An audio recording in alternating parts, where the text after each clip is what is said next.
നിന്റെ പ്രശ്നം നിന്റെ മാത്രം പ്രശ്നമല്ല, നിന്റെ ദൈവത്തിന്റെ പ്രശ്നം കൂടിയാണ്. അതായത് നിനക്കൊരു പ്രശ്നമുണ്ടെങ്കിൽ നീ ആ പ്രശ്നത്തിൽ നിന്ന് പുറത്തു വരണമെന്ന് ആഗ്രഹിക്കുന്നത് നിന്നെക്കാളും നിന്റെ ദൈവമാണ്. ദൈവത്തിന് ആഗ്രഹമുണ്ട് നീ ഇതിൽ നിന്നൊന്ന് വെളിയിൽ വരണം, നീ ഒന്ന് പുറത്ത് കിടക്കണം, നീ ഒന്ന് അനുഗ്രഹത്തോടെ ജീവിക്കണം, നീ കർത്താവിന്റെ നാമത്തിൽ സമാധാനത്തോടെ കഴിയണം. ഇത് ദൈവത്തിന് ആഗ്രഹമുണ്ട്.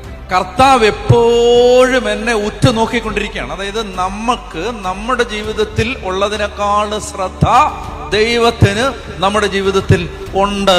ഇത് നമ്മൾ വിശ്വസിക്കേണ്ട, ഇത് നമ്മളോട് പറഞ്ഞ് നമ്മുടെ മനസ്സ് ഇത് സമ്മതിക്കാൻ തയ്യാറല്ല. കാരണം നമ്മൾ വിചാരിക്കുന്നത് അൽഫോൻസാമയും അന്തോണീസിനെയും മാത്രമേ ദൈവം നോക്കുന്നുള്ളതാണ്. നമ്മളെ വിചാരം ഗീവർഗീസ് പുണ്യാളനെയും ബെഹനാം പുണ്യാളനെയും മാത്രമേ ദൈവം കാണുന്നുള്ളതാണ് നമ്മുടെ വിചാരം. എന്നാ ബൈബിൾ പറയുകയാണ്, നീ സൃഷ്ടിക്കപ്പെട്ട നിന്റെ ഛായയിലും സാദൃശ്യത്തിലുമാണ്.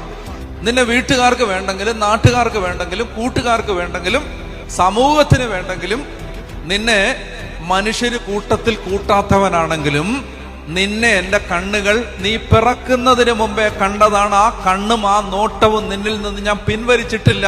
നിന്നെ ഞാൻ നോക്കിക്കൊണ്ടിരിക്കുകയാണ്. അപ്പൊ ഒരാപത്തിപ്പെടുമ്പോ ദൈവത്തിന്റെ നോട്ടമുണ്ട് അവിടെ. ഒരു രോഗത്തിൽ അകപ്പെട്ട് കഴിയുമ്പോൾ ദൈവത്തിന്റെ നോട്ടമുണ്ട് അവിടെ. ഒരു പ്രശ്നത്തിനകത്ത് കിടക്കുമ്പോ ദൈവത്തിന്റെ നോട്ടമുണ്ട് അവിടെ.